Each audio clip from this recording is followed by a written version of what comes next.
Good afternoon everyone.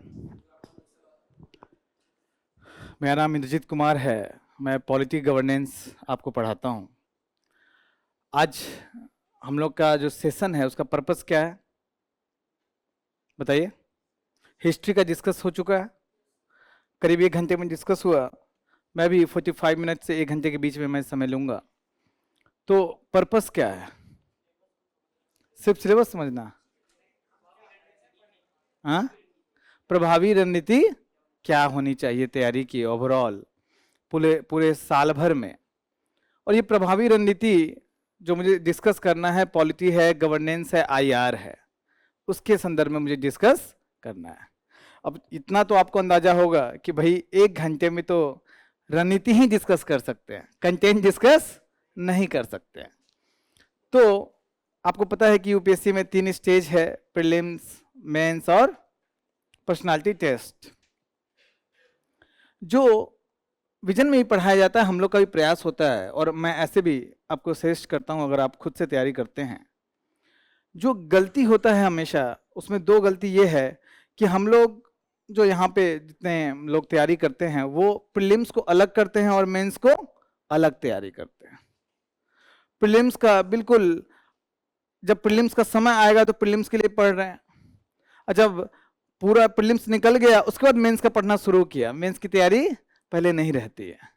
तो जो पढ़ाई का तरीका है उसमें प्रीलिम्स और मेंस को इंटीग्रेट करके पढ़ना होता है।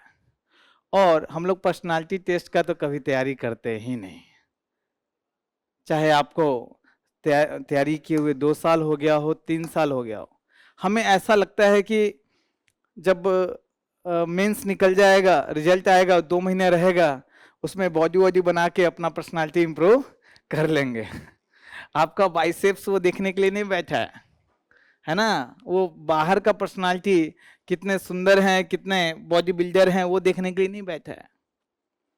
पर्सनालिटी का जो आंतरिक अमूर्त तत्व है कि आपका कम्युनिकेशन स्किल कैसा है, कितना अच्छे से आप स्टोरी टेलिंग से कोई बात समझा पाते हैं, आपका जो कॉन्सेप्ट की क्लियरिटी कितनी है।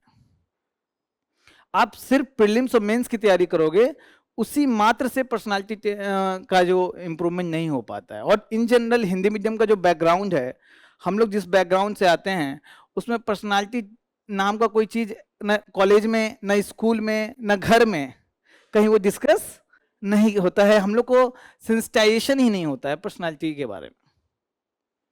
तो इसका मतलब, मैं जब हम खुद तैयारी करते थे तो हमें टीचर ये बात कहते थे कि विद्यार्थियों को सबसे पहले पर्सनालिटी टेस्ट की तैयारी शुरू करनी चाहिए। हम लोग क्या बोल रहे हैं, और आज ये एहसास होता है, सीरियसली बता रहे हैं। पर्सनालिटी टेस्ट कोई आप टेक्स्ट बुक पढ़ के पर्सनालिटी इंप्रूव नहीं कर पाओगे, है ना। पर्सनालिटी इंप्रूव होता है आपके पीयर ग्रुप संगत से। आपका किस न्यूज़पेपर के साथ संगत है, आपका कौन से, ये जो आप एनसीईआरटी और जो लक्ष्मीकांत और ये सब बुक पढ़ते हो, उसके अलावा कौन से बुक पढ़ते हो, नॉवेल पढ़ते हो, पर्सनालिटी डेवलपमेंट के बुक्स पढ़ते हो, आपके दोस्त कैसे हैं, है ना। इन सब चीजों से पर्सनालिटी डेवलप होता है। तो आप जो इन जनरल जब विजन में पढ़ाया जाता है तो इसमें सेंसिटाइज किया जाता है, लेकिन आप भी थोड़ा सतर्क रहिए, सेंसिटाइज रहिए कि आपको अपना संगत सुधारना है। जो मैंने कहा कि अच्छे मूवीज, अच्छा न्यूज़पेपर, अच्छा बुक्स, अच्छा दोस्त, ठीक है ना। तो आपका पर्सनालिटी धीरे धीरे धीरे धीरे साल 2 साल में इंप्रूव होगा। अब आते हैं सब्जेक्ट पे, पॉलिटी, गवर्नेंस और आईआर। देखिए, पॉलिटी गवर्नेंस पे पहले बात करेंगे, फिर लास्ट में 10 मिनट हम लोग आईआर पे बात करेंगे। पॉलिटी गवर्नेंस जो सब्जेक्ट है या कोई भी सब्जेक्ट है, तो हम लोग के दिमाग में ये एक, जब हम लोग तैयारी करने आते हैं कि अरे आईएएस का तैयारी करने आ रहे हैं, बड़ा ज्ञान चाहिए, है ना। आप गांव वालों से या फिर अपने माता पिता से ही बात कीजिए तो उनको लगता है कि जो लड़का आईएएस निकालता है वो ब्रह्म मुहूर्त में उठता है, रोज 15 घंटा पढ़ता है ना, प्रकांड विद्वान है।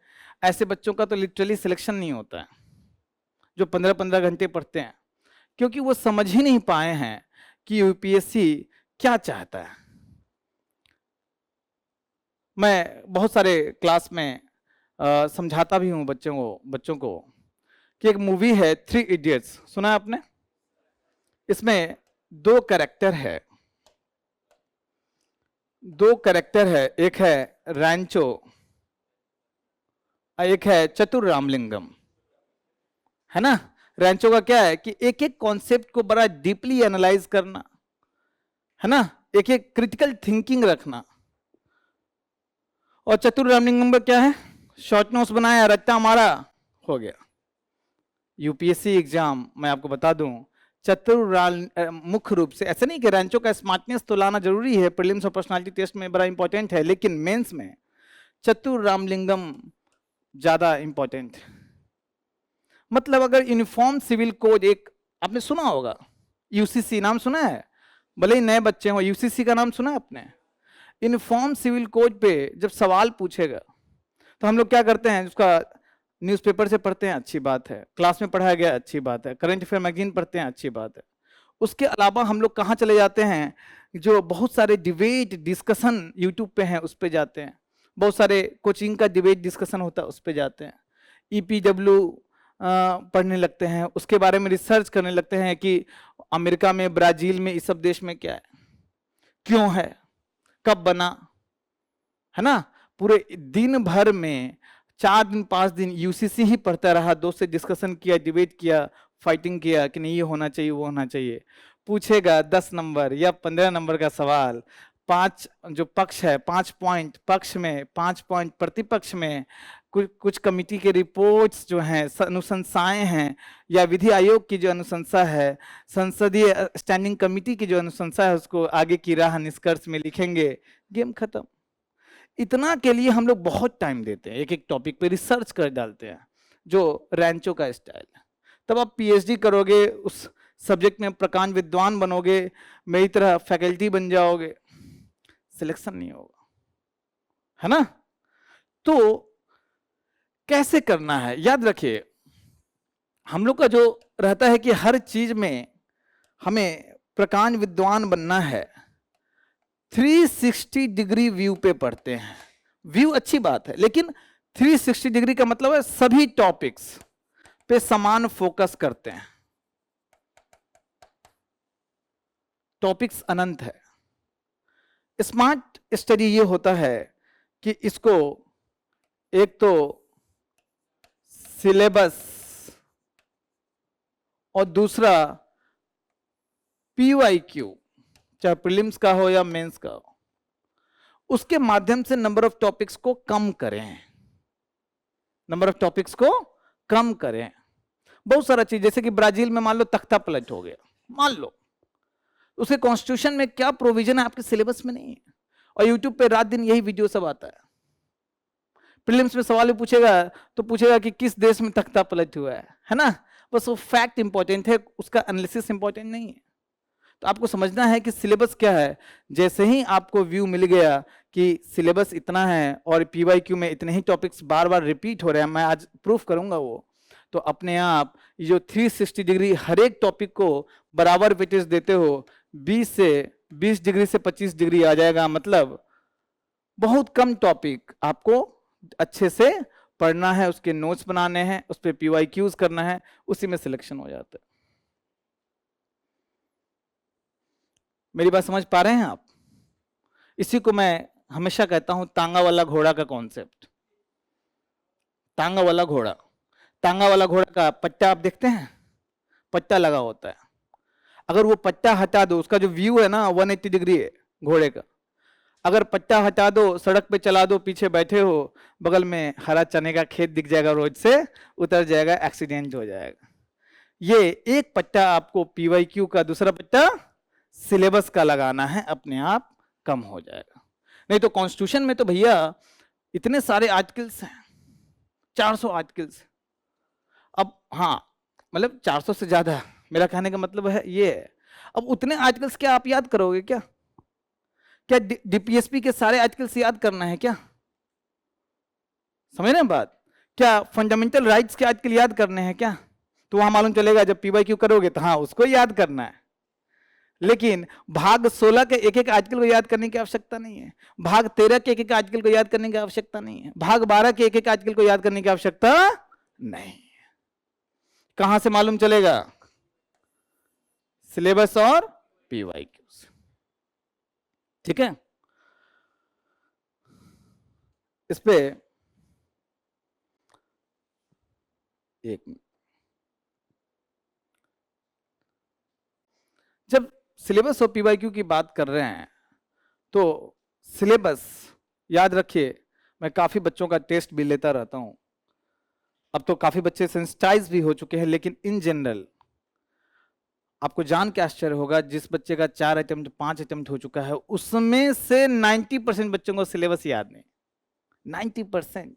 बहुत रिस्पॉन्सिबिलिटी के साथ मैं ये डेटा बोल रहा हूं। आप हो सकता है कि 5-6 दोस्तों के साथ रहते हो, मैं तो 100 बच्चों से कनेक्टेड रहता हूं, है ना। सिलेबस याद नहीं होता है उसको। जब आपको सिलेबस याद नहीं है तो आप डेली न्यूज़पेपर पढ़ रहे हो, तो कौन से आर्टिकल पे ज्यादा फोकस करना है या छोड़ना है ना, ये आपको समझ में ही नहीं आएगा। हर चीज को बराबर वेटेज दोगे। मनोरंजन की चीज, जो बॉलीवुड का भी चीज पढ़ते रहोगे, कभी पूछेगा नहीं, है ना। तो जीएस पेपर 2 में कितने सब्जेक्ट्स हैं बताइए, कौन बताएगा, हाथ खड़ा कीजिए, हाँ बताइए, बताइए।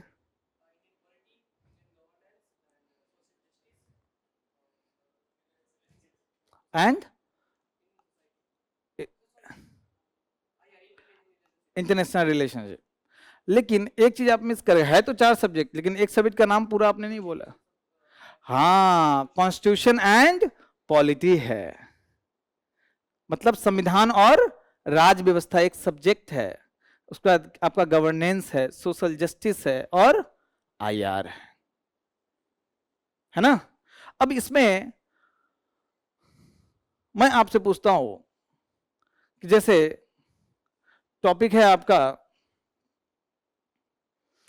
केंद्र एवं राज्यों द्वारा जनसंख्या के अति संवेदनशील वर्गों के लिए कल्याणकारी योजनाएं, है ना। तो ये पॉलिटी का है, गवर्नेंस का है, आईआर का है, सोशल जस्टिस किसका है?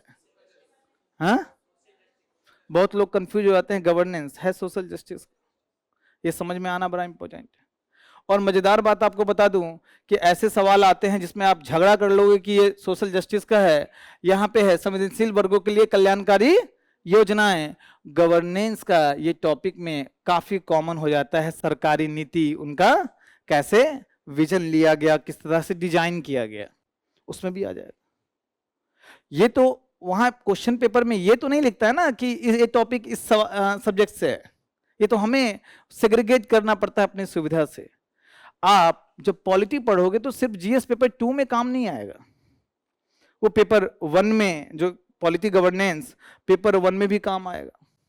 कैसे काम आएगा बताइए, जीएस पेपर 2 के जो मटेरियल है पेपर 1 में कैसे काम आएगा? जैसे सोशल जस्टिस के बहुत सारे चीज सोसाइटी में पूछता है, अब वहां ये झगड़ा नहीं कर सकते हो यार पेपर 2 का था आपने 1 में क्यों पूछ लिया, है ना।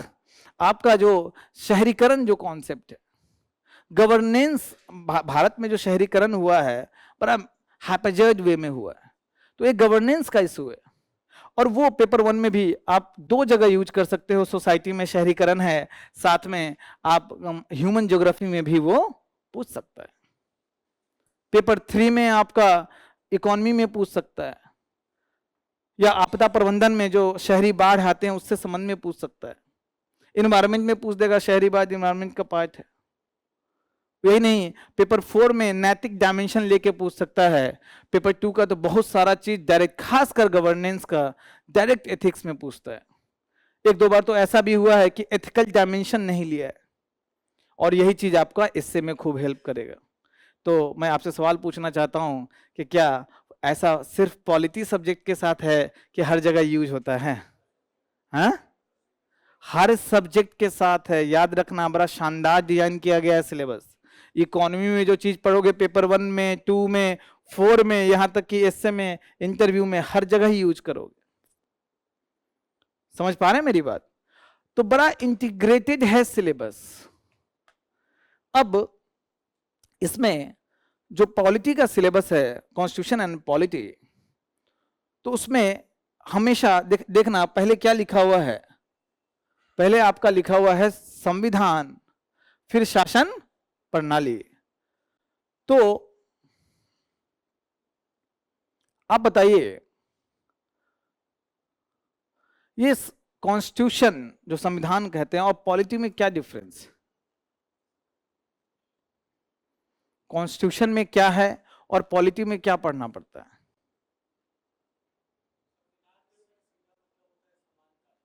हाँ हाँ हाँ,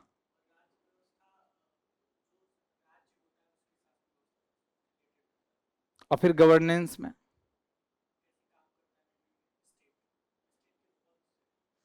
कैसे काम करता है, तो पॉलिटी से रिलेटेड कैसे है?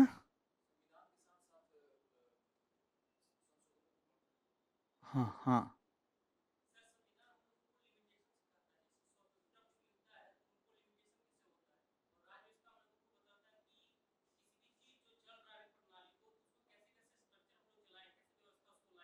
Very good. हाँ,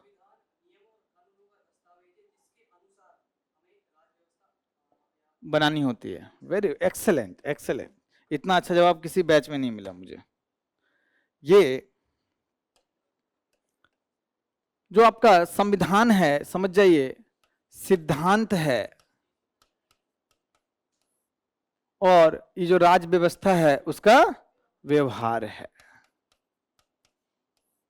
समझते हैं संविधान में क्या क्या है? संविधान में आपके कैसे राज्य बनेगा, राज्य की संरचनाएं कैसी बनेंगी, खासकर राजनीतिक प्रणाली, कौन सी प्रणाली? राजनीतिक प्रणाली कैसे बनेगी, उसके संबंध में एक फ्रेमवर्क दिया हुआ है। किसके संबंध में? राजनीतिक प्रणाली क्या क्या होनी चाहिए, नहीं क्या क्या होगी, उसका एक फ्रेमवर्क दिया हुआ। क्या इसके अलावा और भी कुछ है? भाई आपके अधिकार, लोगों के फंडामेंटल राइट, फंडामेंटल ड्यूटी, ये सब बताया गया है ना। कौन नागरिक होगा, ये सब बताया गया। अब ये जो राजनीतिक प्रणाली संविधान में लिख दिया गया, उसी लिखे हुए प्रावधान के अनुसार व्यवहार में कैसी प्रणाली बनाई गई है उसके बारे में पढ़ना है। जैसे जो आपको, अच्छा मजेदार बात है कि दोनों को एक साथ पढ़ाया जाता है। जब शुरुआत किया जाता है पॉलिटी से, सॉरी कॉन्स्टिट्यूशन से, उसके आप आर्टिकल पढ़ाए जाएंगे और उसके बाद बताया जाएगा कि इस आर्टिकल के व्यवहार में ऐसा बना है, उसमें ये मुद्दे हैं। मुद्दे आपके पॉलिटी में, कॉन्स्टिट्यूशन में उल्लेखित नहीं, कैसे होंगे उल्लेखित?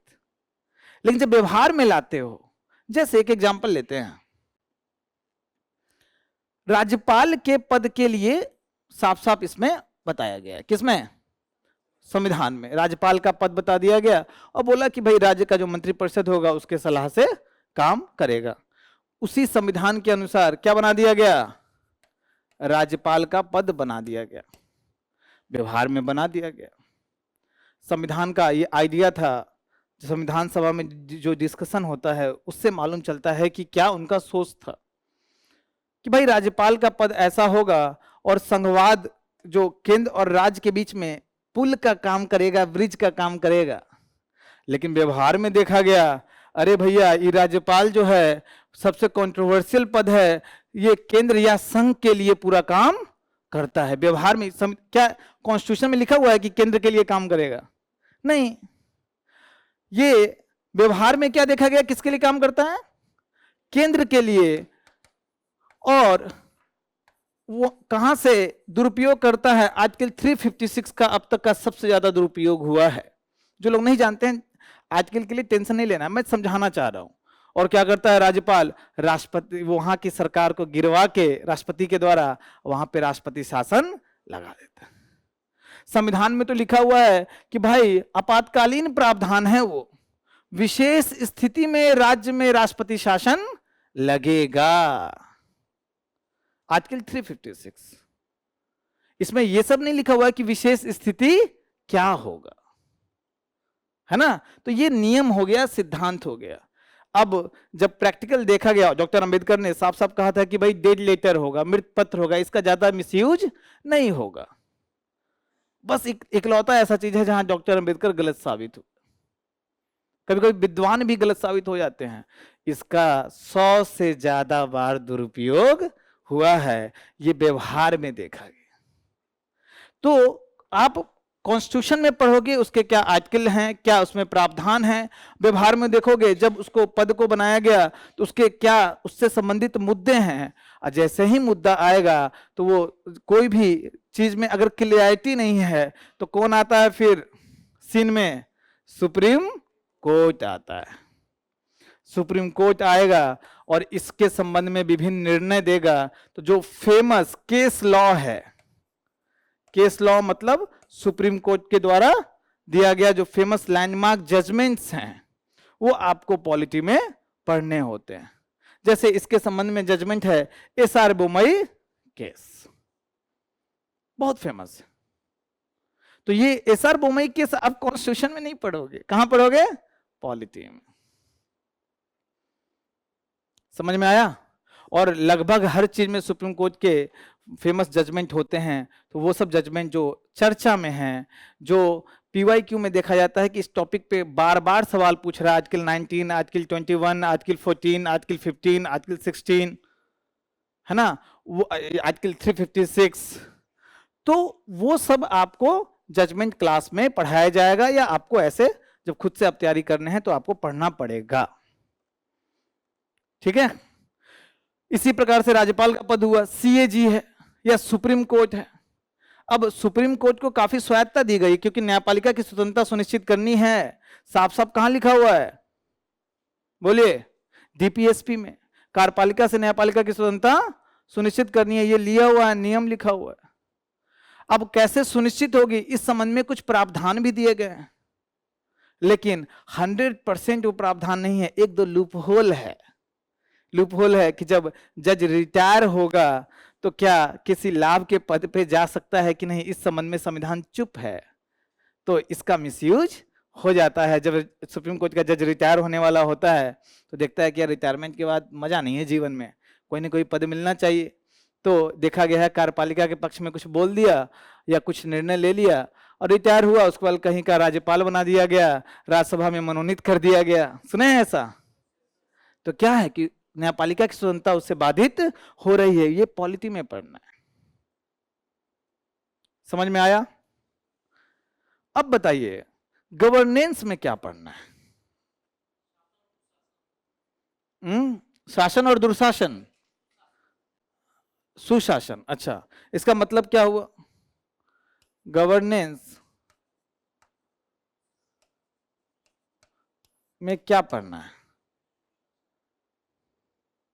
अभी तक हम ये देख लीजिए कॉन्स्टिट्यूशन में क्या है, फिर क्या देखे, कॉन्स्टिट्यूशन का सीधे मैपिंग व्यवहार में जो होता है वो पॉलिटी में देखा। गवर्नेंस में क्या है? एथिक्स में, एथिक्स में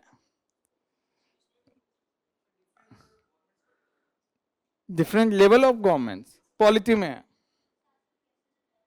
शासन। तो शासन में दो एंगल है, याद रखिए।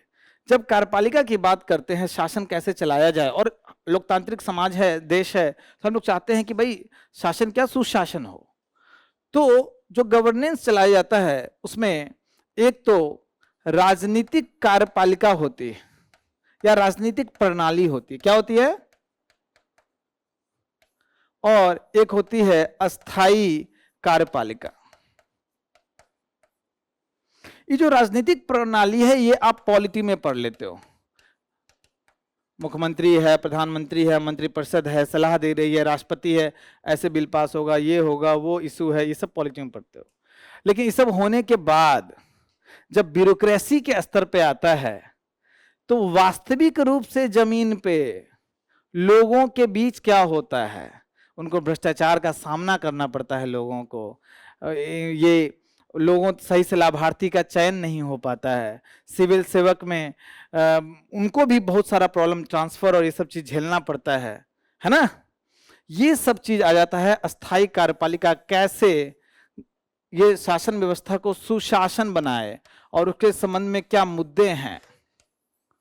तो ये व्यवहार पॉलिटी है ही, लेकिन जो उद्देश्य है फाइनल, वो जो जमीन पे सुशासन चाहिए, वो लोगों के बीच क्या क्या प्रॉब्लम होता है शासन व्यवस्था में, वहां तक जाके पढ़ते हैं। किस में बताइए? गवर्नेंस में। मुख्य रूप से अस्थाई कार्यपालिका और उसकी कार्यप्रणाली और उससे संबंधित मुद्दे हम लोग देखते हैं। एक मिनट, जैसे उसमें नीति निर्माण किया, उसमें क्या प्रॉब्लम है, वो जमीन पे लागू किया, उसमें क्या प्रॉब्लम है, क्या रिफॉर्म हो सकता है ना। हाँ बताइए, हो गया क्लियर? तो समझ में आया? अब एक मजेदार चीज बताता हूं, जब आप पॉलिटी पढ़ें तो याद रखिए जो लोग क्रिटिकल थिंकिंग रखते हैं, क्रिटिकल थिंकिंग का मतलब, हाँ, क्रिटिकल थिंकिंग साइंटिफिक टेम्परामेंट सुने हो ना? हाँ, मतलब प्रश्न करने का हमेशा भावना रहता है कि मैं इस चीज को क्यों ऐसे मानूं, मैं प्रश्न करूं। और अच्छी जिस समाज में साइंटिफिक टेम्परामेंट या क्रिटिकल थिंकिंग है वही समाज आज आगे है। और इसके सबसे बड़े प्रवर्तक कौन हुए? जवाहरलाल नेहरू। साइंटिफिक टेम्परामेंट के लिए हमेशा वो बोले। और जब अंग्रेज के समय आप देखिएगा जितने जो स्वतंत्रता आंदोलन में शामिल हुए हैं लोग, लगभग लोग वकालत किए हुए थे, है ना। काफी विद्वान लोग, क्रिटिकल थिंकिंग वाले लोग सवाल पूछते थे एक से एक। और इसीलिए हमारा जो संविधान सभा बना आजादी के बाद, तो हमको लगता है कि पूरे भारतीय इतिहास में इतने विद्वान लोग कोई सभा में आया ही नहीं जितने विद्वान लोग संविधान सभा में थे। सब इंग्लैंड जाके बड़े बड़े, डॉक्टर अंबेडकर अपने जमाने के सबसे बड़े वकील, अगर वकालत में चाहते तो वो खरबपति बन जाते, इतना शानदार उनके पास लॉजिकल अंडरस्टैंडिंग था। लेकिन वो संविधान सभा में वो अपना, आपको पता है, प्रारूप बनाए। जवाहरलाल नेहरू जैसे विद्वान, पटेल जी जैसे विद्वान ऐसे भरे पड़े थे। तो संविधान को जब उन्होंने स्ट्रक्चर किया तो ऐसे हवा में नहीं कर दिया, है ना। उसके पीछे लॉजिकल अंडरस्टैंडिंग है, पूरा एक तारतम्यता है। कैसे आपको मैं प्रूफ करना चाहता हूं। और उसी प्रकार से आप जब पढ़ेंगे तो आपको संविधान के प्रमुख प्रावधान भी याद हो जाएगा। जैसे पॉलिटिकल साइंस में कॉन्सेप्ट होता है राज्य का। ये राज्य बिहार राज्य और यूपी राज्य नहीं है, है ना। एक पॉलिटिकल साइंस में एक एंटिटी है। इस राज्य की 4 विशेषताएं मानी जाती है। क्या क्या? संप्रभुता, दूसरा इसका एक राज्य क्षेत्र होना चाहिए, सुना है कि नहीं आपने। इसमें इसकी अपनी, इसमें जनसंख्या होनी चाहिए। और लास्ट क्या है? संगठित सरकार होनी चाहिए। यही तो है, और यही आपका संविधान भी है। ऐसे ही बनाया गया है संविधान। कैसे? तो सबसे पहले आपका संप्रभुता आपको मिल रहा है प्रस्तावना से। प्रस्तावना में संप्रभुता उल्लेख है कि नहीं? उल्लेखित है। और वहीं से पता चलता है कि किसके पास संप्रभुता है। उसके बाद देखिएगा राज्य क्षेत्र भाग 1 में क्या लिखा हुआ है? संघ व उसका क्षेत्र, संघ व उसका क्षेत्र। उसमें वही सब बताया गया है कि भाई कौन कौन से अनुसूची 1 में जो है वही सब इसका राज्य क्षेत्र होगा। जो राज्य का नाम बदलना है, इसका क्षेत्र बदलना है ना। बाहर से कोई क्षेत्र लेना है तो क्या आर्टिकल 2 का प्रावधान किया गया है। यही सब बातें हैं। अब जब यहाँ पे क्षेत्र हो गया तो जो जनसंख्या है, यहाँ वो नागरिकों के संबंध में प्रावधान है कि कौन कौन से नागरिक होंगे। कहां पे है बताइए? भाग 2 में। इन नागरिकों का फंडामेंटल राइट क्या होगा? कहां पे है? इन नागरिकों के लिए राज्य के कर्तव्य क्या होंगे? कहां पे है? इन नागरिकों का मौलिक कर्तव्य क्या होना चाहिए? कहां पे है? ये तो 4A जो है संविधान संशोधन 42वां संविधान संशोधन करके ऐड किया गया था, पता है ना। तो जरा सोचो कि क्यों यहीं पे ही ऐड किया गया, ये भाग 7 में क्यों नहीं किया गया, भाग 9 में क्यों नहीं किया गया। उससे अच्छा होता कि टोटल जो 22 भाग हैं उसके नीचे 23वां भाग एक नया बना दिया जाता, मौलिक कर्तव्य, वहीं कर देते। नहीं, उसका एक स्ट्रक्चर बना हुआ है, यही स्ट्रक्चर है। समझे ना मेरी बात। ये जो संगठित सरकार है, जो मूल संविधान में भारत को द्विस्तरीय संघीय सरकार, यहां पे संघीय शासन व्यवस्था बनाया गया। एक स्तर पे कौन है बताइए? संघ है, दूसरा स्तर राज्य। मूल संविधान की बात कर रहे हैं। 2 स्तर बनाया गया। अब ये संघ में कैसी सरकार बनेगी, कहां पे है बताओ जरा? भाग 5 में है। संघ में सरकार कैसी होगी उसका चैप्टर 1 है, कार्यपालिका 5 में ही, चैप्टर 2 है विधायिका, चैप्टर 3 है सुप्रीम कोर्ट। अरे राष्ट्रपति कौन बोल रहा है? न्यायपालिका, संघ की न्यायपालिका कौन है? Supreme court. तो सुप्रीम कोर्ट भाग 5 में है ना। मजेदार बात, इसलिए जब आपको मैं आगे बताऊंगा कि आपको बेयर एक्ट खरीदना पड़ेगा, संविधान खरीदना पड़ेगा, ठीक है। तो संविधान खरीदोगे तो ध्यान से उसको पढ़ना पड़ता है, प्रोविजंस, क्योंकि कॉन्स्टिट्यूशन पढ़ना है आपको। तो उसमें देखोगे मजेदार चीज कि कार्यपालिका जो चैप्टर 1 है ना, उसमें राष्ट्रपति है, उपराष्ट्रपति है, मंत्रिपरिषद, ये सब चीज बताया है। यहां तक कि महान्यायवादी के बारे में उसी में बताया है, इसलिए मालूम चलता है ओ महान्यायवादी कार्यपालिका का पार्ट है ना, वहीं से मालूम चलता है। लेकिन सीएजी कार्यपालिका का पार्ट नहीं है। कहां से मालूम चलता है? और सीएजी है कहां? भाग 5 में ही है। लेकिन ये वो चैप्टर 1 जो 1 है किसके लिए? कार्यपालिका। चैप्टर 2 विधायिका, चैप्टर 3 न्यायपालिका, चैप्टर 4 में सीएजी दिया हुआ अलग, भाग 5 में ही है। इससे मालूम चलता है कि वो कार्यपालिका का पार्ट नहीं है, क्योंकि ऑडिट जो किया जाता है, आप खुद का ऑडिट करोगे तो कॉन्फ्लिक्ट ऑफ इंटरेस्ट है। कार्यपालिका खुद की ऑडिट नहीं कर सकती है, एक स्वतंत्र निकाय चाहिए, इसलिए सीएजी को कार्यपालिका से अलग किया गया है। पूरा लॉजिक है। राज्य भाग क्या है बताइए? इसमें फिर राज्य की कार्यपालिका, राज्य की विधायिका, राज्य की न्यायपालिका, उसमें हाई कोर्ट और लोअर कोर्ट राज्य की न्यायपालिका कहा जाता है। समझ में आ रहा है? अब जब ये राज्य हो गया और जो मूल संविधान बनाया गया था, ध्यान देना है, उसमें पंचायती राज संवैधानिक दर्जा उसको नहीं मिला था। लेकिन मूल संविधान में जो राज्य थे उसके 3 बंटवारा थे, group A, group B, group C. Group C के संबंध में भाग 7 था, राज्य के संबंध में ही है ना। लेकिन जब द्वितीय प्रशासनिक सुधार आयोग आया, उसकी अनुशंसा फिर संविधान संशोधन करके भाग 7 को क्या कर दिया गया? निरसित कर दिया गया, भाग 7 समाप्त कर दिया गया। लेकिन था वो राज्य के संबंध में, इसलिए भाग 7 यहां नीचे। भाग आप बताइए, भाग 8 क्या होगा? भाग 8 क्या होगा? लॉजिक बताइए भाई। सब जगह कैसी सरकार बनेगी उसके बारे में बोल रहा है। भाग 5 में किसकी सरकार? संघ की सरकार कैसे बनेगी। भाग 6 में राज्य की सरकार कैसे बनेगी। भाग 7 राज्य के संबंध में ही था, निरसित कर दिया गया। भाग 8 में किसकी सरकार की बताएगा?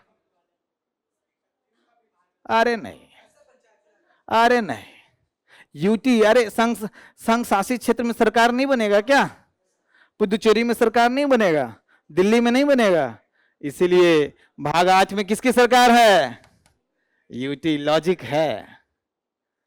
अब फिर संविधान संशोधन किया गया 73वां और 74वां, याद है ना? 73 कब किया गया? 1992 में। तो तृतीय, इसको द्विस्तरीय को क्या बनाया गया? त्रिस्तरीय। एक और स्तर जोड़ दिया गया लोकल बॉडी का। तो लोकल बॉडी यूटी के नीचे ही तो, राज्य के नीचे ही तो आएगा, ठीक है। तो भाग 9 में क्या है? पंचायती राज इंस्टीट्यूशन, मतलब ग्राम पंचायत। भाग 9A में क्या है बताइए? Urban local body. Logic, urban local body को ऊपर क्यों नहीं, भाग 4 में क्यों नहीं है भाई? भाग 4 में के आसपास कौन चल रहा है? नागरिकता वाले प्रावधान चल रहे हैं। भाग 10 में क्या होगा?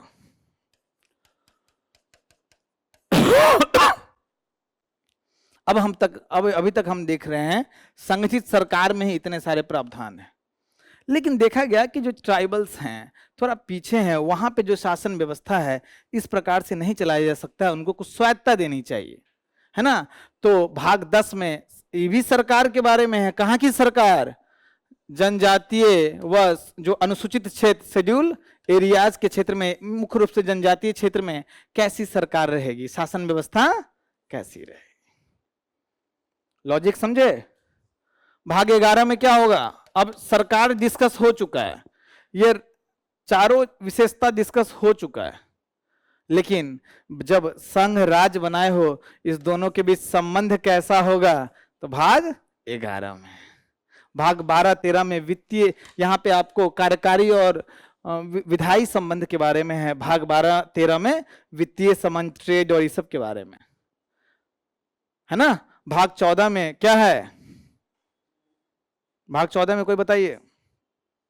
ये संघ और राज्य में जो सेवाएं, जो कैसा, जो यूपीएससी और स्टेट पब्लिक सर्विस कमीशन, इन सब का उल्लेख।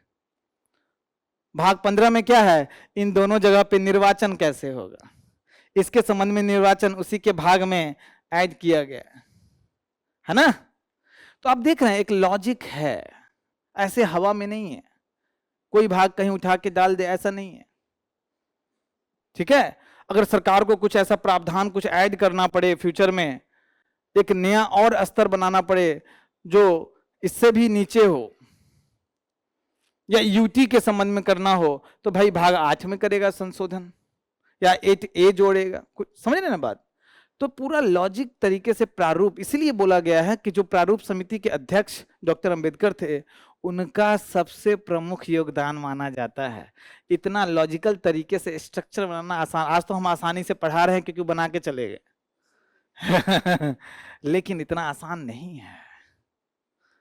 ठीक है, तो जो हम लोग पढ़ेंगे पॉलिटी, तो ऑब्वियसली प्रस्तावना से, और इसके पहले शुरुआत होती है कि भाई संविधान क्या है, उसकी विशेषताएं क्या है, कैसी कैसी शासन व्यवस्था होती है, कुछ पॉलिटिकल साइंस के बेसिक कॉन्सेप्ट्स, न्यायपालिका की स्वतंत्रता क्यों आवश्यक है ना, शक्ति का पृथक्करण सिद्धांत क्या होता है, संघीय प्रणाली एकात्मक प्रणाली में क्या अंतर है, ये सब पढ़ने के बाद प्रस्तावना पे आते हैं, फिर भाग 1 पढ़ते हैं, भाग 2 पढ़ते हैं, भाग 3, ऐसे ही क्रोनोलॉजी में हम लोग पॉलिटी एंड कॉन्स्टिट्यूशन पढ़ते हैं। ठीक है, किसी को कोई डाउट यहां पे? देखिए राज्य व्यवस्था जो है पॉलिटी में बताया गया है फ्रेमवर्क। अब मैं उतना डिटेल में नहीं बता सकता हूं, समय का पाबंदी है, लेकिन एक चीज मैं आपको समझाता हूं। पॉलिटी जो कॉन्स्टिट्यूशन है एक एक्ट है, एक कानून है जिसको सर्वोच्च कानून बोला जाता है। कानून 2 तरह का होता है, एक कानून होता है सब्सटेंटिव लॉ मूल कानून, और दूसरा है प्रोसीजरल लॉ प्रक्रियात्मक कानून। आईपीसी इंडियन पेनल कोड भारतीय दंड संहिता मूल कानून है, उसमें प्रक्रिया के बारे में नहीं बताया गया है। और सीआरपीसी क्या है, सीआरपीसी प्रोसीजरल लॉ प्रक्रिया है कि कैसे गिरफ्तारी होगा, कैसे मजिस्ट्रेट के पास जाएगा, ये सब आईपीसी में नहीं है। उसी प्रकार से संविधान आपका क्या है, मूल कानून, एक फ्रेमवर्क बोला गया है, पूरा प्रक्रिया नहीं बताया गया है कि सीएजी की क्या क्या शक्तियां होंगी, नहीं बताया गया है, उसके लिए कानून बनाना पड़ेगा, है ना, कि भाई वो प्रश्नकाल क्या होगा, ये क्या होगा, ये सब चीज नहीं है उसमें। समझ में आ रहा है आपको? बहुत रेयर केस में 1-2 जगह प्रक्रिया बताया गया। अब चूंकि प्रक्रिया है नहीं, एक फ्रेमवर्क बोल दिया कि ये पद होगा, जैसे लाभ का पद, नाम सुने हो कोई? तो लाभ का पद पे जो व्यक्ति है वो विधायिका में नहीं जा सकता है, लेकिन लाभ का पद क्या होगा ना, इसको डेफिनेशन दिया गया है, कौन कौन से पद लाभ के पद हैं उसमें आर्टिकल 102 में नहीं बताया गया। तब आता है पॉलिटी राज व्यवस्था, वहां तो बोला है कि लाभ के पद पे जो हैं वो विधायिका में नहीं जा सकते। तब राज व्यवस्था में क्या होगा, लाभ के पद को डिफाइन किया जाएगा कानून बना के, उसको क्या किया जाएगा, उसमें वो कौन कौन से पद लाभ के पद में आता है उस सूची बनाया जाएगा, और उस पद पे कोई आता है तो वो विधायिका में प्रवेश नहीं कर सकता। क्यों कॉन्स्टिट्यूशन में प्रोसीजर नहीं बताया है, प्रक्रिया क्यों नहीं बताया है, कोई बताएगा? इतना लंबा हो जाएगा कि इसका कॉन्स्टिट्यूशन का जो साइज है रूम के बराबर हो जाएगा। किस किस चीज को डिफाइन करें, मेरी बात समझ पा रहे हैं? ये चीज है, जब हम लोग पॉलिटी पढ़ेंगे तो जो बेसिक कॉन्सेप्ट सब है वो सब भी देखेंगे।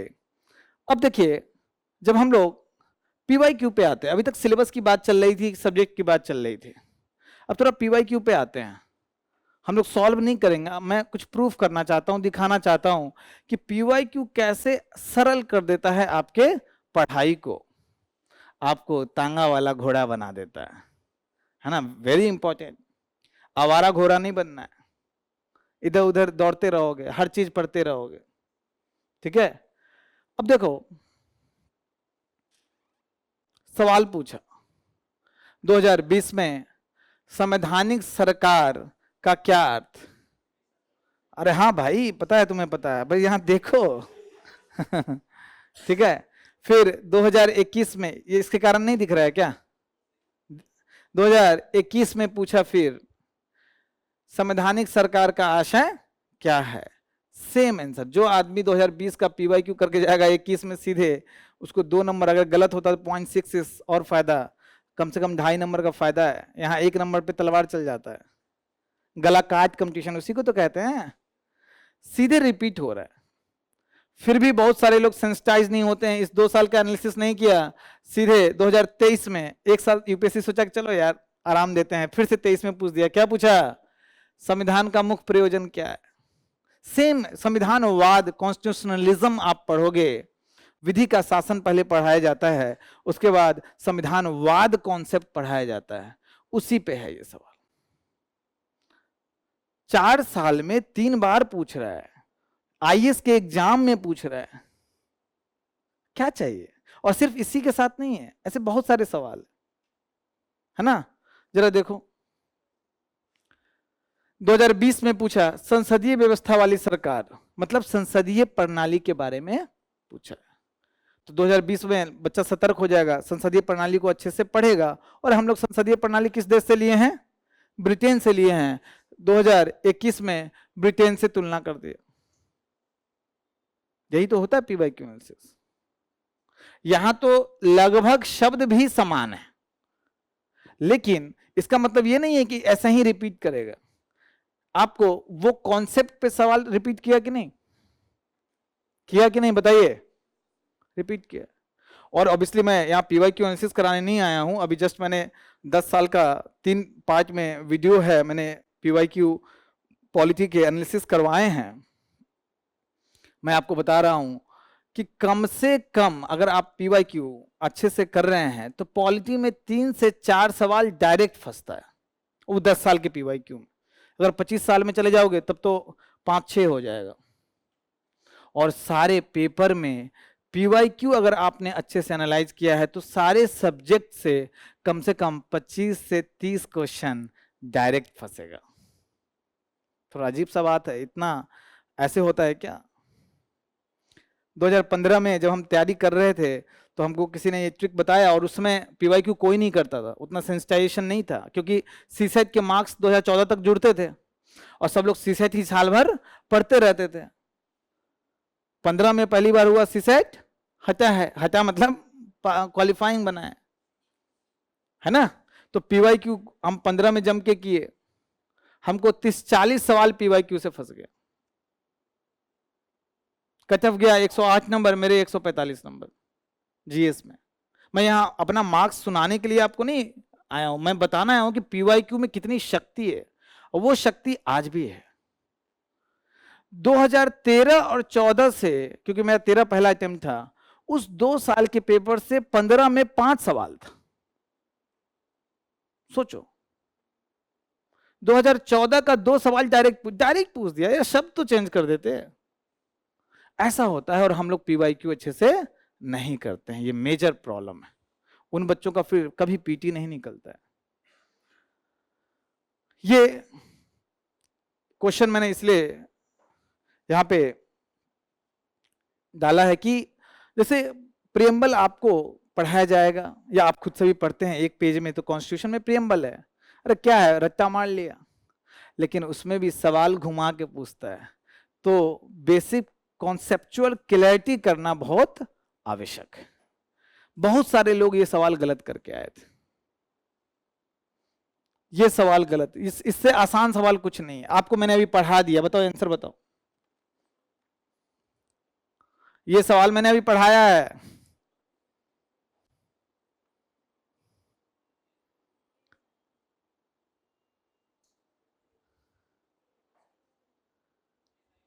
हाँ? क्यों बी क्यों नहीं है? हाँ, जब ये क्वेश्चन आया और प्रकांड विद्वान लोग का ये हालत हो गया था, ऑप्शन देख के यही लग रहा था उन्हें, है ना, कि सब चेहरा एक ही जैसा है ना। सभी ऑप्शन आप पढ़ोगे तो यही प्रतीत होता है, यही दिखता है। और ऐसे हर साल जो ये सवाल है, इसका ये जो सवाल है इसको भी पढ़ो, सीधे आशीष नेहरा याद आएगा। पढ़ो देखो,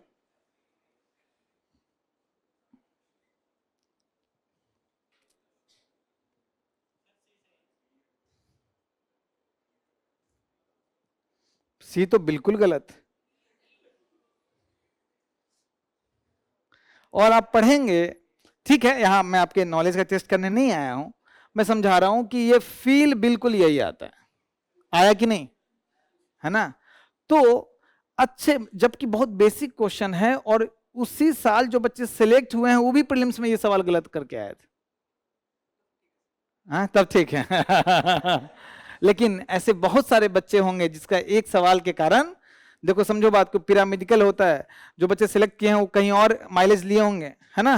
किसी को 120 नंबर लाने की क्षमता है, एक सवाल गलत हो गया, आसान सवाल, उससे नहीं फर्क पड़ता है। लेकिन 90 का टफ जा रहा है या 100 जा रहा है मान लो, और जो बॉर्डर पे है तो बहुत फर्क। और बॉर्डर पे कम से कम आपको पता है कि नहीं कि मान लो 100 का टफ है तो 98 से 100 के बीच में जो एक सवाल का अंतर है, 98 से 100 के बीच में कम से कम 4 से 5,000 स्टूडेंट होते हैं जिनका पीटी नहीं होता है। समझ रहे हैं बात। तो इसीलिए जो आसान सवाल, कॉन्सेप्चुअल सवाल तो गलत नहीं करना चाहिए, ठीक है। आप जब इसका मेंस के क्वेश्चन का एनालिसिस करेंगे तो फंडामेंटल राइट में मालूम चला कि हम लोग हर आर्टिकल याद कर रहे हैं, हर आर्टिकल पे जो जो वाद विवाद हो रहा है सब कुछ कर रहे हैं। लेकिन जब आप एनालिसिस कीजिएगा तो मालूम चलेगा कि तो बार बार आर्टिकल 19 ही पूछ रहा है, 13 पूछा, 14 पूछा, और देखिए विचरण आज की, ये भी आर्टिकल 19 है, ये भी आर्टिकल आपको 21 आ गया, ये भी आपको आर्टिकल 21 आ गया। बार बार 19 और 21 से लगभग समझ जाओ कि या तो 19 या 21 लगभग हर साल सवाल पूछा है। आजकल 25 से नहीं पूछा, 27 से नहीं पूछा, 23 से नहीं पूछा, 22 से नहीं पूछा, सीरियसली। तो जब आपको ये समझ में आ जाएगा अरे 19 से संबंधित और 21 से संबंधित, जब पीवाई क्यू एनालाइज करोगे, जितने भी विवाद उत्पन्न हो रहे हैं अभी चर्चा में है और उससे संबंधित सुप्रीम कोर्ट के डिसीजन आ रहे हैं, न्यूज़पेपर में आर्टिकल्स आ रहे हैं, उसको हमको ज्यादा अच्छे से पढ़ना पड़ेगा। अब समझ में आ रहा है ना।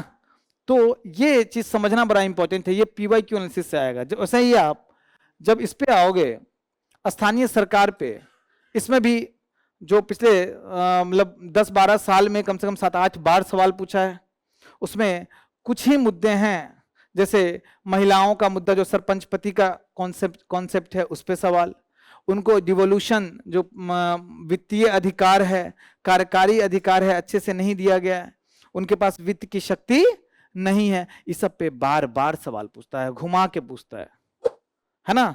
तो आप जब पीवाई क्यू एनालिसिस करोगे तो मालूम चलेगा कि अच्छा पंचायती राज में ये सब नहीं पूछता है कि भाई उसके प्रावधान क्या है, कितना स्तरीय का पंचायती राज बनाने का, कैसे चुनाव होता है, ये सब नहीं पूछता है। मेंस की बात कर रहा हूं मैं। तो अगर मैं आर्टिकल पढ़ूंगा तो अगर मैंने एनालाइज कर लिया है, एक ठीक ठाक आइडिया लग गया है, तो मुझे ये समझ में आ जाएगा किस पे फोकस करना है, ठीक है। वही लगभग वही सब सवाल है, शक्ति का विकेंद्रीकरण वही सब है, इस भी शक्ति का विकेंद्रीकरण पे ही है ना। यहां आरक्षण पे है महिला के संबंध में,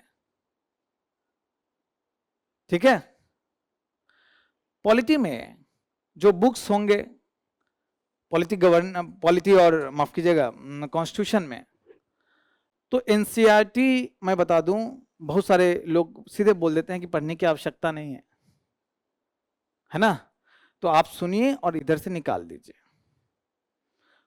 खासकर हिंदी मीडियम स्टूडेंट, मैं जानबूझ के बोल रहा हूं हिंदी मीडियम, ये जो किताब है, आप स्टेट बोर्ड से होंगे, इसी तरीके का किताब आपको पढ़ाया गया होगा, लगभग सरकारी स्कूल से पढ़े होंगे आप, जहाँ पे टीचर आता नहीं होगा, जहाँ पे टीचर को खुद नहीं आता होगा, है ना, जहाँ पे जिस दिन ये चैप्टर पढ़ाया जाने वाला है उस दिन वहाँ बारात रुक गया है।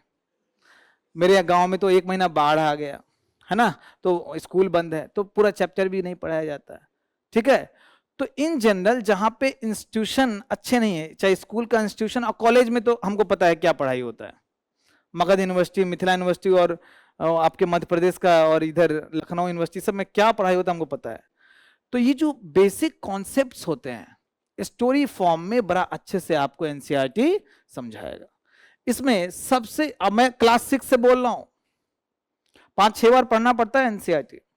स्टार्टिंग में पढ़ोगे तो एक समझ विकसित होगी, क्लास में पढ़ाया जाएगा जब पॉलिटी एंड कॉन्स्टिट्यूशन, उसके बाद फिर से पढ़ोगे और ज्यादा विकसित होगा। सबसे इंपॉर्टेंट बुक ये है 11th का एनसीईआरटी। आज भी हम पढ़ते हैं इसको तो कुछ ना कुछ नया हमको सीखने को मिलता है। 10-15 बार तो पढ़े होंगे, थोड़ा अजीब सा बात है ना, लेकिन एक समझ विकसित होने के बाद जब आज भी पढ़ते हैं, मतलब अच्छा ये फिलॉसफी बोल रहा है, इसके पीछे ये फिलॉसफी है। स्टार्टिंग में वो फिलॉसफी समझ में नहीं आती। तो ये सब बुक बहुत इंपॉर्टेंट। इसके अलावा आपको बेयर एक्ट, ये क्या है? Bare act. क्या होता है बेयर एक्ट? कोई बताइए। हाँ, संविधान, मूल संविधान। संविधान का 100 रुपए में आपको बुक मिल जाएगा, उसको बोलिएगा bare act. Hindi medium student के लिए मैं बोल रहा हूं, इस जो बेयर एक्ट हिंदी, ध्यान सुनो ध्यान सुनो, यहां ही मिस कर जाओगे। जो इंग्लिश मीडियम में स्टूडेंट हैं तो वो तो बेयर एक्ट खरीदेंगे, संविधान खरीदेंगे इंग्लिश भाषा में, है ना, उनको कोई दिक्कत नहीं है। और आप किस भाषा में खरीदेंगे? हिंदी में। अगर सिर्फ हिंदी में खरीद लिए तब तो और दिक्कत, क्योंकि संविधान की भाषा ऐसी है, ऐसे ऐसे शब्द हैं कि हिल जाओगे और उसको टाइप भी नहीं कर पाओगे। इस पे गूगल पे कर भी लिए तो उसका जवाब नहीं दे पाएगा। आपको आता है ऐसा बुक, कॉन्स्टिट्यूशन का बुक आता है जिसका एक पेज होता है इंग्लिश में और वही चीज होता है हिंदी में। तो अब इससे थोड़ा मोटा हो जाएगा क्योंकि इंग्लिश में भी है और हिंदी में भी है। तो आप हिंदी में पढ़ रहे हैं, कुछ कंफ्यूजन हुआ तो इंग्लिश पे चले गए, दिक्कत हुआ तुरंत उसको गूगल करके इंग्लिश में सर्च मार लिए, चैट जीपीटी पे चले गए, उसको अच्छे से पढ़ लिए प्रोविजंस को। तो कौन सा कॉन्स्टिट्यूशन खरीदना है बताइए? बाइलिंगुअल। वहां जाके बोलना है कि मुझे बाइलिंगुअल कॉन्स्टिट्यूशन चाहिए। ठीक है, अब आते हैं बुक्स पे। अगर विजन के स्टूडेंट हैं आप तो भाई विजन का जो मटेरियल है, ऐसे भी आपको पता है कि मटेरियल के मामले में विजन का कोई हाथ पकड़ता नहीं है ना। चाहे तुम खुद से पढ़ो, कहीं पढ़ो, भाई करेंट अफेयर मैगजीन कहाँ का पढ़ोगे? टेस्ट सीरीज कहाँ ज्वाइन करोगे? मेंस 365, पीटी 365 हो। और अभी मटेरियल में भी, मटेरियल इससे अच्छा किसी का नहीं रहता है, तो आप विजन का मटेरियल आप यूज कर सकते हैं। लेकिन आप विजन के स्टूडेंट नहीं है तो कोई आप बुक, बिल्कुल रेफरेंस बुक, जैसे आप लक्ष्मीकांत यूनिवर्सल बुक है ना, कुछ टीचर्स मना करते हैं, बट उसमें सरल भाषा ही उसकी विशेषता है। स्टार्टिंग में क्या होता है कि अगर कठिन भाषा में पढ़ेंगे समझ में नहीं आएगा, तो सरल भाषा में आप लक्ष्मीकांत पढ़ सकते हैं। लेकिन ध्यान रखना है, लक्ष्मीकांत से जब मेंस का आंसर लिखने जाओगे 2 सवाल से ज्यादा नहीं लिखा है। लक्ष्मीकांत तो मेंस के लिए है ही नहीं, है ना, ये समझना बड़ा इंपॉर्टेंट है। फिर मेंस के लिए क्या करेंगे? कौन सा बुक पढ़ेंगे? बोलिए। हाँ, कौन वर्मा? नहीं, मेंस का भी नहीं हो पाएगा उसके। अरे कुछ नहीं, mains 365 plus monthly magazine plus newspaper, याद रखना इसका कोई रिप्लेसमेंट नहीं है। अगर आप मेंस 365 पढ़ के, ऑब्वियसली अभी नहीं पढ़ सकते जब तक खत्म ना हो, उसके शॉर्ट नोट्स बना लिए, मंथली मैगजीन से उसका वैल्यू एडिशन कर रहे हैं, है ना, और न्यूज़पेपर में भी कोई अच्छा कोई कीवर्ड आ रहा है, कोई अच्छे स्टेटमेंट आ रहे हैं उसको ऐड कर रहे हैं, कोई कोटेशन आ रहा है उसको ऐड कर रहे हैं, ठीक है, तब जाके कंप्लीट तैयारी होती है। क्योंकि बड़ा डायनेमिक नेचर का है, सुप्रीम कोर्ट का निर्णय जो आने वाला 1 साल पहले, वो आज ही नहीं दे दिया, तो वो कोई भी बुक में कैसे होगा बताओ? होगा? नहीं होगा। ये है। 5-10 मिनट हम लोग बात करते हैं आईआर पे। आईआर के साथ बताते हैं, पूरे सिलेबस में, पूरे यूपीएससी की पढ़ाई में आईआर से ज्यादा इंटरेस्टिंग सब्जेक्ट कोई है ही नहीं। क्यों भाई? तो बड़ा वहां बम फोड़ दिया, वहां युद्ध कर लिया, ये उससे जाके ऐसे मीटिंग किया, वो किया।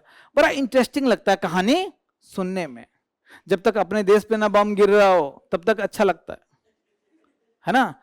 तो लोग क्या करते हैं, गलती जो मैंने किया अपनी पढ़ाई के समय, आईआर का वेटेज कितना है बताओ? आईआर का वेटेज बताओ, आईआर में कितने पॉइंट सिलेबस में लिखे हुए हैं? यही 4 है। भारत एवं इसके पड़ोसी संबंध, द्विपक्षीय क्षेत्रीय समूह, भारत के हितों पर विकसित और विकासशील देशों की नीतियां, महत्वपूर्ण अंतर्राष्ट्रीय संस्थान, ये सब है ना। 4 ये है। देखो जीएस पेपर 2 में नीचे इसी का 4 क्वेश्चन है। जीएस पेपर 2 सॉरी टॉपिक है। जब क्वेश्चन पेपर को पलट के देखोगे ना, वहां भी नीचे छुपा रहता है क्वेश्चन नंबर 9, 10, 10 नंबरिया किसका? आईआर का। और क्वेश्चन नंबर 19, 20, 15 नंबरिया आईआर का। टोटल कितना नंबर हो गया? 50 नंबर। 51 नंबर का नहीं पूछता है, कितना पूछता है? 50 नंबर का ही हमेशा पूछता है। और आपने खूब पढ़ाई किया, वहां ऐसा मालूम चलेगा कि वहां लिखने का मौका ही नहीं मिला, क्योंकि लास्ट में लिखते हो, लास्ट में उसके क्वेश्चन होते हैं, है ना। इसका 50 नंबर का वेटेज है। तो इसका मैं आपसे पूछ रहा हूं कि कितना परसेंट हो गया जीएस पेपर 2 में? वेटेज कितना है? हाँ? 20%। और पूरा जीएस में वेटेज कितना है इसका? ध्यान दो, अरे ध्यान दो, जीएस पेपर पूरा जीएस में 1000 नंबर में वेटेज कितना है इसका? कौन बताएगा? सीसैट भी करना है आप लोगों को। अरे 50 नंबर का है, जीएस कितने मार्क्स का होता है? 1000 का। तो कितना परसेंट हो गया वेटेज? 5%। 5% इसका, ध्यान दो इधर, 5% इसका वेटेज है। और आप जब न्यूज़पेपर खोलोगे तो जो एडिटोरियल आता है, आर्टिकल्स आते हैं, मिनिमम 20 से 25% इसी के होते हैं। 20 से 25% इसी के होते हैं। जब आप YouTube पे जाओगे और डिफरेंट कोचिंग का जो YouTube चैनल है उस पे देखोगे, पाकिस्तान में एक बम धमाका भी हो गया, अफगानिस्तान में एक झंडा भी गिर गया, कुछ भी, उसका भी न्यूज बना देता है। सिलेबस में है ही नहीं आपके। वहां 40% कम से कम कंटेंट इसी का होता है, क्योंकि व्यूअरशिप बहुत ज्यादा है उसका, लोग को बड़ा मजा आता है, उनको लगता है कि हम पढ़ रहे हैं। उसको बोलते हैं इन्फोटेनमेंट। उनको लग रहा है वो इंफॉर्मेशन ले रहे हैं, लेकिन है क्या वो? एंटरटेनमेंट। बड़े बड़े डिबेट्स देख रहे हैं, डिस्कशन देख रहे हैं। आप अपनी पढ़ाई का 20 से 25% समय आईआर को गलती से दे देते हो। वेटेज है 5%, है ना। और जब पीवाईक्यू एनालाइज करोगे तो मालूम चलेगा कि बस आपको जो क्लास में पढ़ाया जाता है आप खुद से पढ़ते हैं। स्टैटिक कुछ पढ़ना पड़ता है, क्योंकि डायनेमिक तभी कर पाओगे जब स्टैटिक की समझ विकसित हुई है। भारत और पाकिस्तान का जो पुराना समझौता हुआ है, शिमला समझौता, वो भी पढ़ना पड़ता है ना। लेकिन वो पूछेगा नहीं अभी, लेकिन वो समझ विकसित है तो आगे आप समझ पाओगे। हिस्ट्री जानना, श्रीलंका में तमिल का जो स्थिति है उसके संबंध में कौन कौन सा वहां पे आंदोलन हुआ, मतलब आंदोलन का नाम आवश्यक नहीं है, लेकिन कहानी जानना पड़ेगा कि भाषाई आधार पे कैसे भेदभाव हुआ। बांग्लादेश को भारत कैसे आजाद कराया, बड़ा मजा आता है सुनने में, है ना। 2 क्लास निकल जाता है। जो अरेबियन पेनिनसुला में कैसे मारधार चलता रहता है, कहानी सुनने में बड़ा मजा आता है ना। सवाल सिंपल पूछता है ना। आप पीएसआईआर ऑप्शनल नहीं है कि एकदम डीप में जाके पूछेगा। सिंपल सिंपल क्वेश्चन पूछता है। स्टैटिक का जो क्लास में पढ़ाया जाएगा या आप खुद से पढ़ोगे, उसके अलावा गिन के 20 पेज में इसका डायनेमिक टॉपिक का नोट्स बनता है। कितना पेज में? 20 पेज में। कहां से? या तो मेंस 365 है, मंथली मैगजीन है, और ऑब्वियसली पीवाईक्यू एनालाइज करना पड़ेगा, हर चीज उसमें से नहीं लिखोगे। 20 से 25 पेज में नोट्स बनेगा, 4-5 बार रिवाइज कीजिए, राइटिंग प्रैक्टिस कीजिए, काम हो गया। इतना आसान है। आपको लिटरली 5 से 6% टाइम ही देना है इसमें। लेकिन मैंने 25% दिया था। मेरे आईआर के नोट्स इतने मोटे थे, चार वो था, बड़ा बड़ा रजिस्टर था। बेवकूफी है। समझ में आ रहा है आपको? बोलिए, किसी को डाउट यहां पे? कोई प्रश्न आपको जीएस पेपर 2 में कोई ऐसे अलग से, ऑब्वियसली क्वेश्चन ऐसा नहीं होना चाहिए कि ये जिसको डिफाइन कीजिए, सिंपल कि क्या रणनीति में कोई आपको क्वेश्चन हो? हाँ बोलिए।